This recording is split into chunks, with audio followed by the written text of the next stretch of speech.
Hey guys, it's Mr. Jacket000 here, back with Automation, the car company Tycoon game, and for this video, I checked in the workshops again, and there was one interesting model I've seen on here. It's a 1940s, looks like some scrunched up, like, I don't know, some sort of scrunched up, like, half of some cars that were, like, fitted together. It's, one of the old body styles, like the 1940s, which I'm going to go back right here, and where is it? It's specific. Right here. It's a 1940 hatchback. It's called Dornier Body Editor Thumb. And this mod workshop is made by Said Nudes. Obviously, that's the best name ever if you want to talk about putting stuff on your workshop. Alright, so we're going to be building this type of car and see what it kind of comes out as far as this type of vehicle. Especially, looks like two halves of a car are like combined together, like the front of the car and the other front of the car, or the rear and the rear, something like that. So for this car, once we put some panel material, be steel and space frame chassis. No mass production. Screw it, let's put aluminum on here since there's no mass production in this vehicle. Make this some sporty half and half type combined car thingy-majig. And chassis material, let's throw up some galvanized steel with a try mid-transverse. I forgot what the mod author said. I don't know if he would rather have a transverse or longitudinal engine, but we'll check it out. But he also said put some McPherson struts on this. I don't know if it's like to maximize the capacity or something, but he said to put a double McPherson on the vehicle or something like that. Front tires and rear tires are narrow. Okay. So what if we try to put a 3-cylinder? It's too wide. Nope. It's got to be a longitudinal engine. And it's still... Does it really fit? What? This engine still doesn't fit. It's a... I'm surprised. It can't fit whatsoever. What if even if you drop down the variant capacity, it still doesn't work. Okay, so the mod offer said that the Automation's engine-based system, like how tell you how full the engine is, he says it's a lie. You gotta choose the type of body style, which we'll get anyways to after we build the engine. Once it calculates the body style that I'm going to be choosing, it'll recalculate the engine's capacity in the game, in the car, and it'll probably recalculate, saying instead of being a full, it could be like maybe at the halfway mark in reality. So what if we try to fit like one of my engines that I have built? I'm going to stick it to a 4-cylinder, but I'm going to look through here. I made one on here. It's based off of the the Lada 110, which is a Russian-made vehicle, and it's too big. Was it a 2-liter engine or something? Let me see. How big's the engine? It's a 1.5 liter, 1500. Okay, it's good. So now it doesn't say that the engine is full. See, got the length is not all the way up to the red, and the fill is somewhere down here. So we could put a Lada engine on here, or we make things 10 times worse and put a Cadillac V16 engine, which was used in the 1930s with the Cadillac 16. Can it work? It says it can. So go back to the engine. Can it? It was like a, how big's the engine overall? It's a 7.4 liter V16. I actually bought the creators pack for 10 bucks on here, and it's well worth it putting a V16 in any type of car you want. And going over the specs, it's the lowest year you can put is a 1946 with a 185 horsepower at 3,800 RPMs, and the torque peaks at 344 pounds-feet of torque at 1,700 RPMs, but it makes that gradual drop and just dips down when you get down to like the 3,600 mark. Same kind of like the power, it drops down to 3900, but we don't want any valve flow and make anything worse and blow up the engine. So it's push rod, everything cast. And the compression ratio, I think it is what it's supposed to be at 6.1 to 1. And cam profile, there's really nothing on there, but I try to match it with the torque curve and everything. That was based off of online sources. No turbo. Carburetor, it's a surprisingly single barrel twin, which I got set up. And it's a standard intake with regular leaded gasoline, and with the rev limiter set to 4,000 RPM, which I think that's how high the Cadillac 16s used to rev. And the simple Castalog dual exhaust with 2-inch exhaust with double baffled mufflers. And for the heck of it, I'll let you guys get a listen to the engine, both an automatic run and a manual run. So here is the Cadillac 16 engine.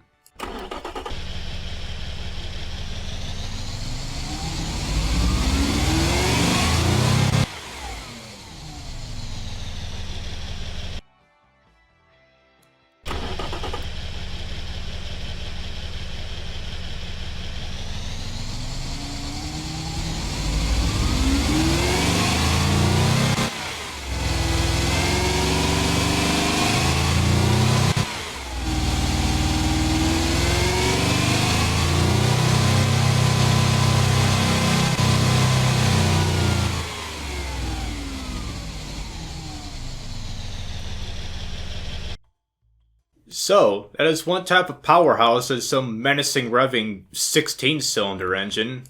Especially for, well, it's supposed to be a 1930s, but it's still set to 46, which is kind of unfortunate. And where's the engine placed? It says it's a mid-engine vehicle. Like, where the driver should sit at. And where the suspension kind of, yeah, comes together. So that seems feasible for such a vehicle like that, and okay, some pretty solid placement on the little scissors lift thingy, and we're gonna do nothing with the quality of the body and fixtures. Body and fixtures. Yep, we don't care about that whatsoever. And for this type of car, color, let's make a what would chrome look like? Would it be? Yep, we're gonna put some chrome vehicle. I don't know what I'm making. So what is the front of the vehicle? Is this the front that I'm looking at right here? Which I believe it is. So let's just put some basic headlights for this time period. Just big, beefy, that. And grill, nothing special. How about some wired mesh grill like this? Alright, increase the size. Okay, this looks stupid already. Yeah, this looks real stupid. What if we try to decrease the size, put it up here, and widen it? This looks so ugly.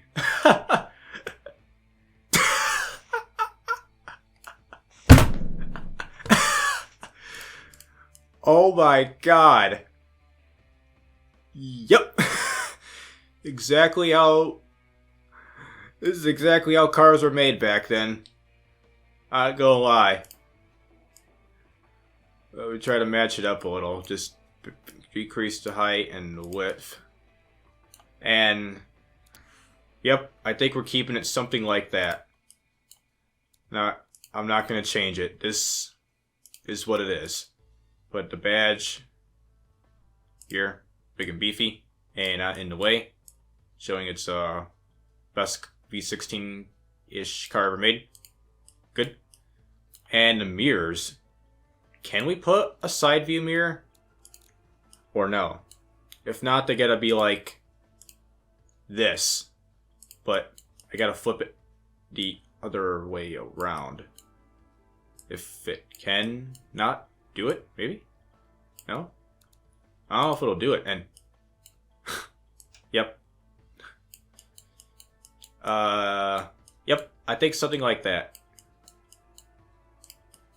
Something like that. Oh, let's try to get this on the fixture because it's like half in and half out. Trying to get it placed as best as I can. Like, I think it's the best I can do.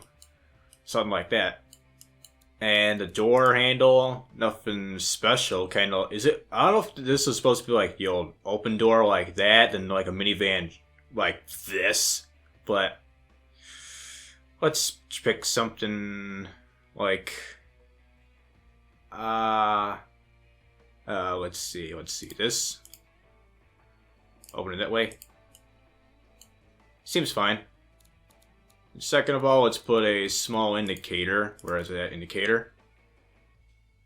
Something just pretty small. Not small, but that just represents an indicator. Like that. Just have a big yellow indicator just sitting right there. And for the brake lights. Just for the sake of this time period, where's the one like huge like bulb lights like this? God, what am I making? Okay, I canceled it and just made these circular... do these ellipse style taillights and turn signals. That'll work, right? Yeah, that'll work. And same thing, put the automation badge here. Let's put it on top. Like that. Almost perfect. Yeah, there we go. Here we go. And exhaust, since there's like sticking out right there, I'm just gonna place a couple there. Just a basic 2-barrel. Like, let's just leave those right where it's at. They're sticking through the bumper anyways. And I cannot put like the little blower valve right here. What was it? Yep. That's just some true German engineering. Look at that. It's true German engineering. It can't go nothing wrong with that. How about if we try the rims right here? I've seen a video and a mod workshop. Someone made this car, the Evil Speedster or whatever, and they got these rims on it. What do these rims look like? Oh. Oh my god. Maybe for a different car. But let's just find some like basic. Yeah. Pretty basic, just like that. Like that.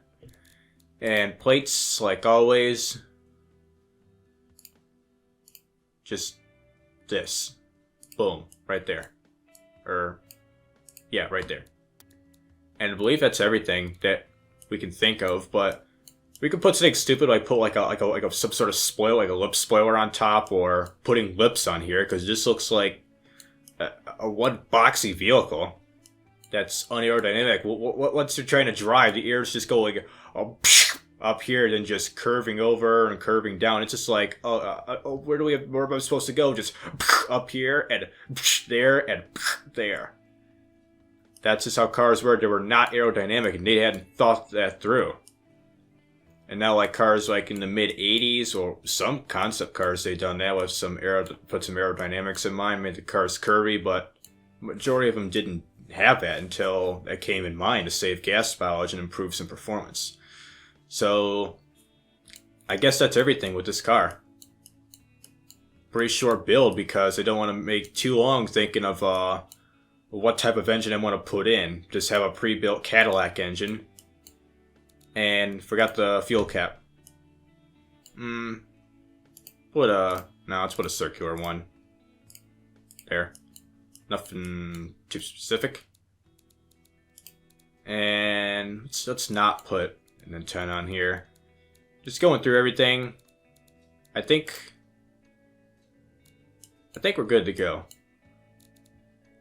Yeah, we're good to go. Alright, so it's standard longitudinal rear-wheel drive with a manual transmission. Since the 40s, like we put a 3 or a 4-speed, you're talking about luxury right here, putting more than 2 gears on here. Like you could make a power glide style transmission, like a GM power drive where it's 2 gears, like they were using the Corvettes and some sports vehicles. But let's put a 3-speed with a 109. Okay, 109 it is. And put a standard open locker or open differential with cross ply. All right. And a tire width. Okay, this is interesting. Let's put put medium compound with front tires have a very high profile, increasing the rim size. First of all, let's increase the width of both tires. They're awfully small. And just make it bigger. The thing's in the way. I want to see. Here we go. I don't want to like get the bumper too much. Not the bumper, but the frame of the vehicle. Let's put some 500s with, shoot, 11-inch rims. Increase the tire width. No, I'm good. Wait, the rims are like inside the vehicle. What if Oh, so the rim offset. Oh. I could make it more like it's outside the vehicle, kind of like. I'll put a 30 right there and a 30 on front. Okay, that's not too bad. This looks a little bit better now, since now the wheels are like cramped into like right here. They're actually almost semi-flush to the vehicle's panels and everything. And drum brakes, like always, let's put a 180 on here.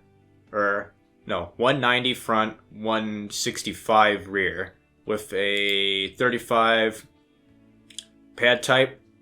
And drop it to a 62-38. Front and rear brake bias. No under tray. Put the brake airfoil to like put a 25 on it.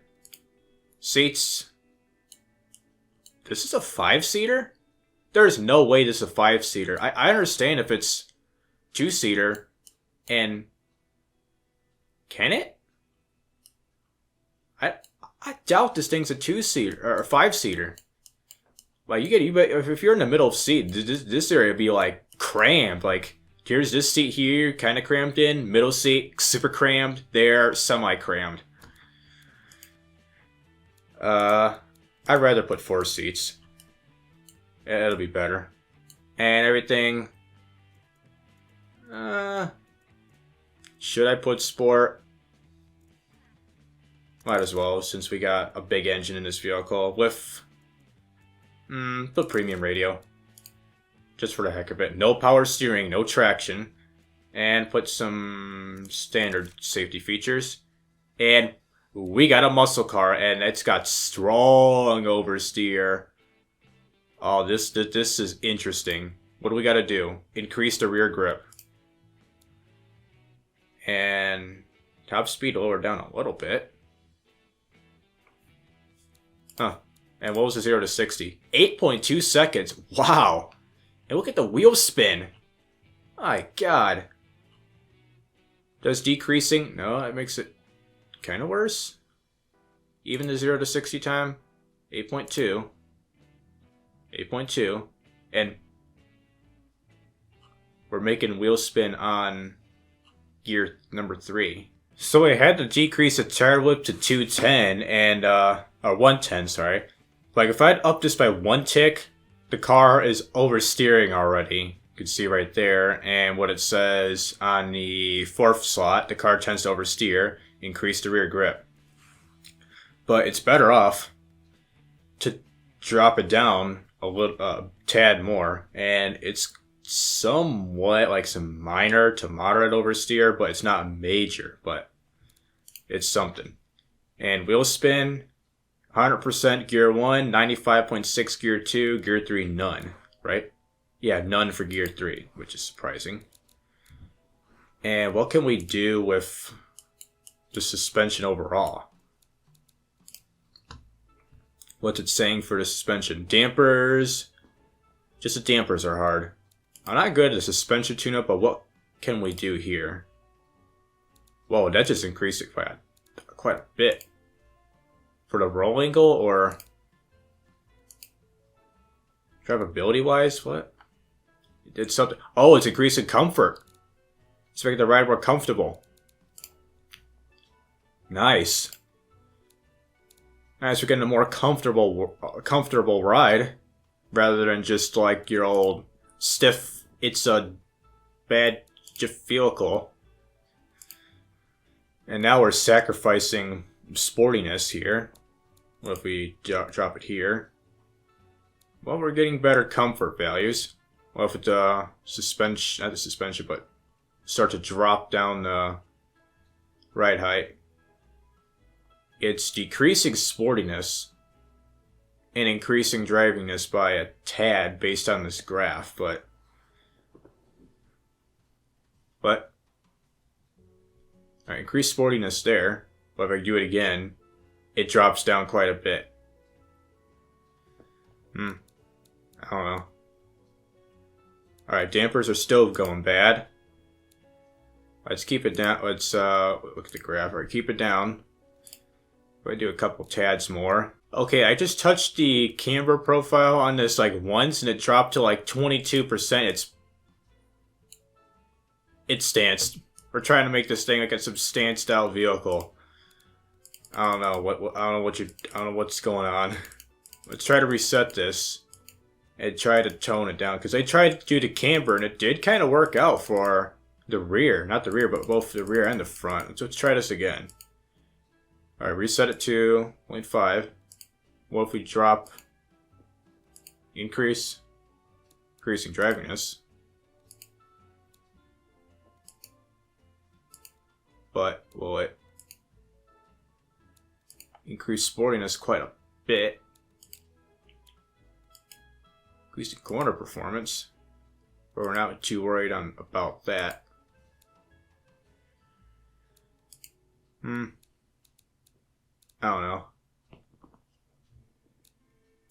But if I were to keep lowering the dampers, it's gotta be like super soft, right? Yeah, it's gonna be like super soft. Let's just put it to a 1. The front dampers are soft. The front dampers are okay. Now this car is not that sporty. But we got quite a bit of roll angle. It's better. Getting a bit stiff. Oh, one more. I think it's good enough. I don't want to spend like hours tuning the suspension trying to get it right. Oh.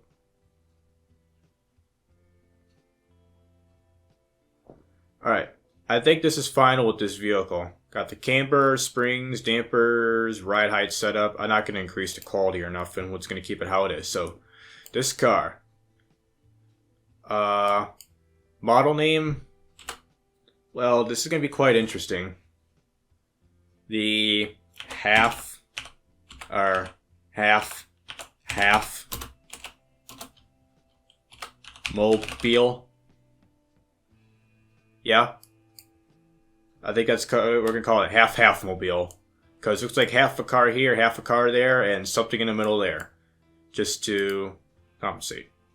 To bring it together. And the trim model. I don't know. I don't have a trim up. Can I not? There we go. I don't know. There you go. That's trim model. Half-Halfmobile, A.K.A, Cadillac 1930s V16, and let's see how it performs here at the Top Gear track. I almost about to click Green Hell, which is the Nürburgring, which I can try that out in a little bit. So first, let's get a time here of the Half-Halfmobile. I'll just get the results. And the results is a 1 minute, 47 seconds, 46 millisecond time. The top speed is 106 miles an hour with an 8.2-ish 0 to 100 time. And 80 to 120 is 4.6, almost 4.7 seconds. It's pretty fair. But there's quite a bit of brake fade, drivability-wise, sportiness, utility. That's not that good. And well, the quarter mile time is 16.4 seconds, which is round that up. And 29.85 seconds with a 1 kilometer test, or time. That's not too bad of a vehicle for this time period. So, let's go to green hell. Let's save this just in case. But since it takes quite a while to load this type of track and paths it takes, I'm just going to click play and get you back with the results of how the car performs. So the time of the Nürburgring is a whopping 11 minutes, 6 seconds, 7 milliseconds. Yep. I consider this car a success. Well, that is it for this, for building the car on automation. We are going to be exporting this right now and go to BeamNG.drive. Help. I just spawned it in and the rear wheels just snapped. Okay, so I had to go back into automation and change the suspension to McPherson strut, since he said that is the most durable suspensions for this type of car mod. And I had double wishbones, and that's what just fell apart like if it was some candy paper, candy floss or something. It just crinkle right up, broke, and made this car unusable. But about this car, and there's already damage. I don't know if you've seen it. See, there's already damage. It's showing like the little light green markers showing there's already damage. Second of all, I was trying to say this car is rolling in park. Yeah, this car is like rear heavy because I don't know if it's the engine. I think it's probably the engine. This V16 engine is pushing this car like almost down on the ground.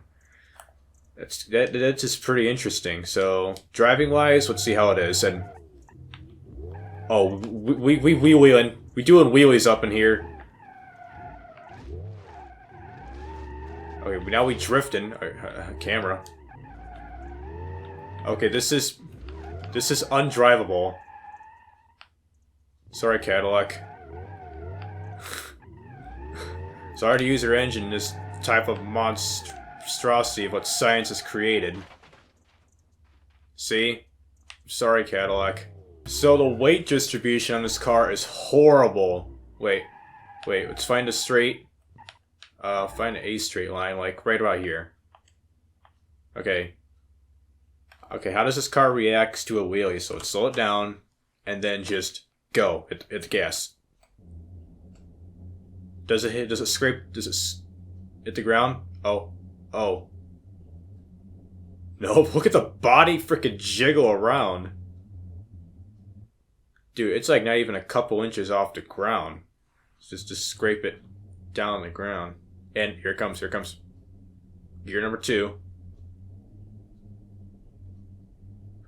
I know we're about to hit a curb sometime tomorrow. Yep. Here it comes.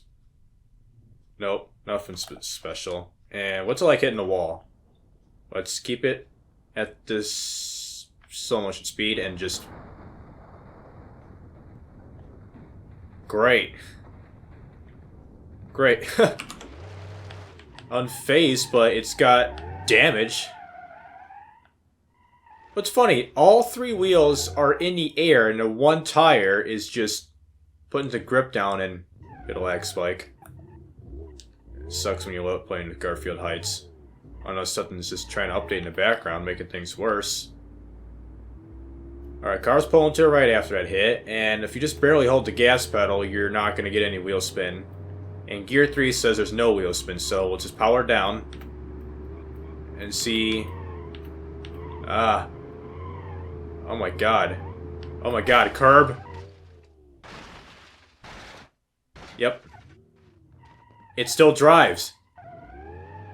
I didn't check the speed. I think we gotta get 85 or 90 miles an hour. It's something like that. I didn't even see.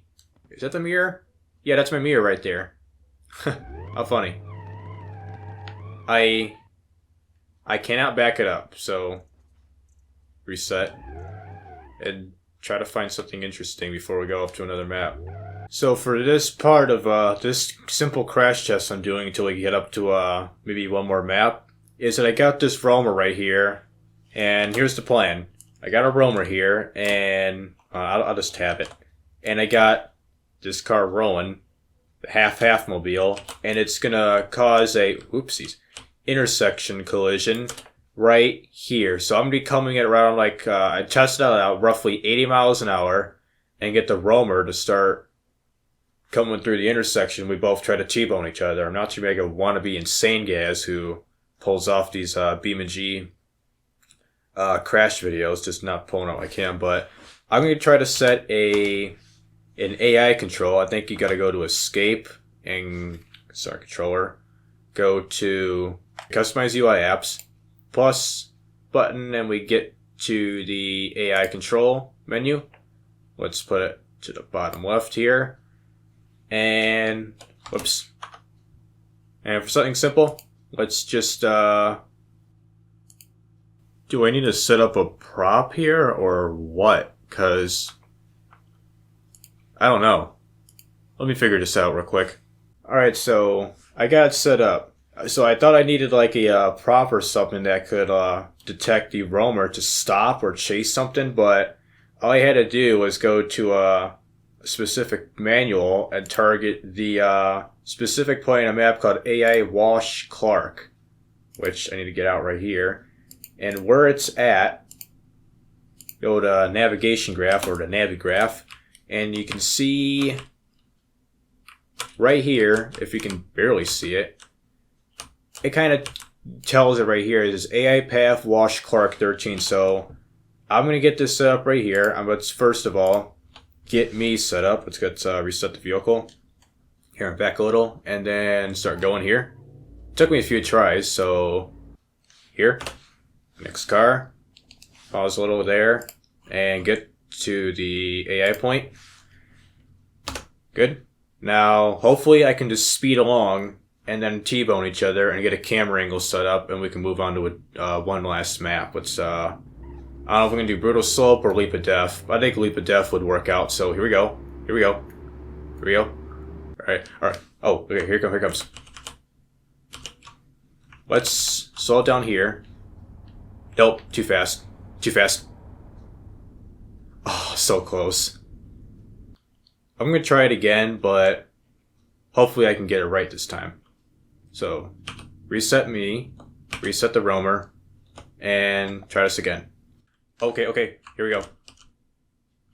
Right here. Right here, right here, right here, right here. We're gonna get a T-bone. Let's get a camera angle set up. One time I got the roamer up against a pole and this guy smashed, so let's get a camera angle at the corner. Let's hit Alt-U to hide the UI. And position right here. Okay, now for the crash. Slow down. Oh, it's gonna do it again. He's gonna wrap around the pole, just like last time. Reposition.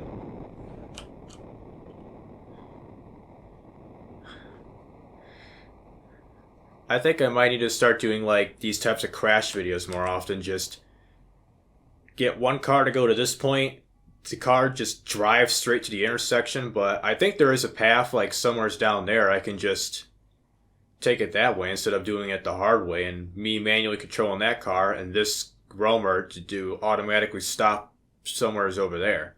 So that's that. Let's assess the... No. Stop. He's gonna... Hold on. I'm gonna stop him. He's trying to go to the point right there, but let's stop him. And take a look at the damage. So, damage... That's some front end damage. Pretty... a lot of it. And it took quite a bit of the impact, and the door's gone. The seat... No, the frame is caving in the driver's seat. Can I get the driver? Yep. I don't know if you can survive that, buddy. Well, you can survive, but the door coming off, caving in after hitting the pole there, I don't know. For the automation car, it's just a pile of wreck. The engine is on the ground, and it's useless. So, Got the hard work paid off. Let's just dump this out of leap of death and we'll be done for today. Just like before, bring the Half-Halfmobile A.K.A, replace it, and see if this thing can drive off. And first of all, since we don't need the UI map anymore, or AI control, let's just get rid of that. So we got ourselves a fresh vehicle. And for the heck of it, let's try to stop. What do the turn signals look like? Pretty legit. Indicators, do a good job.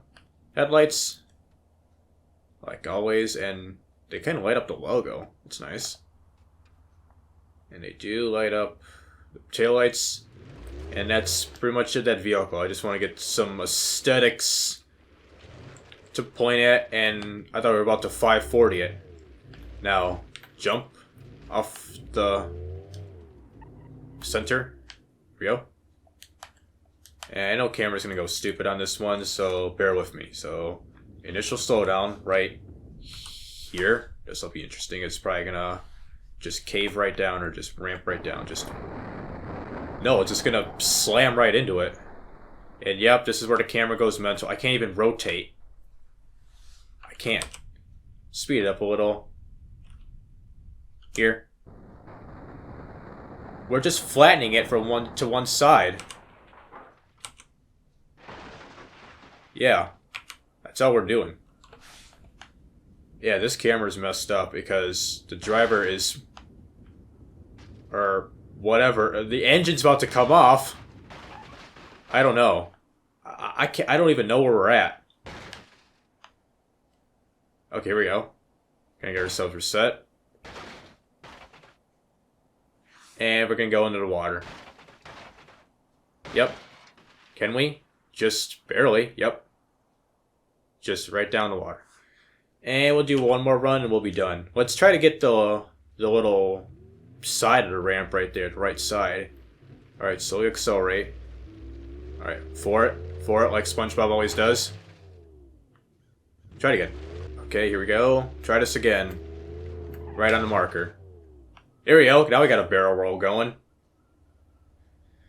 And this camera again. Let's just do full speed.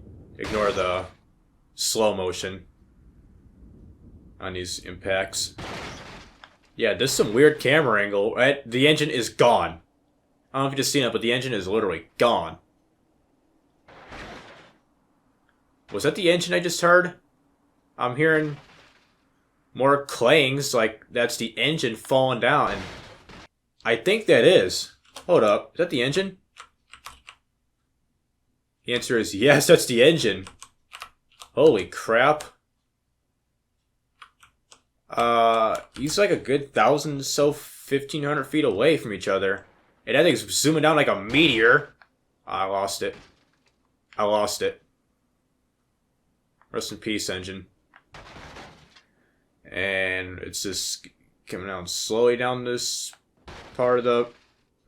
Engine is hydro-locking. It's in the water.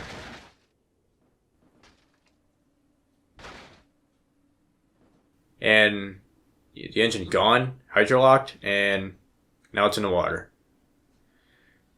And I don't want to bother looking at the engine, because who knows where it's at. So that'll do it for this episode of an automation and BeamNG crossover video. So this has been Mr. Jekin 000. I'll see you in the next video.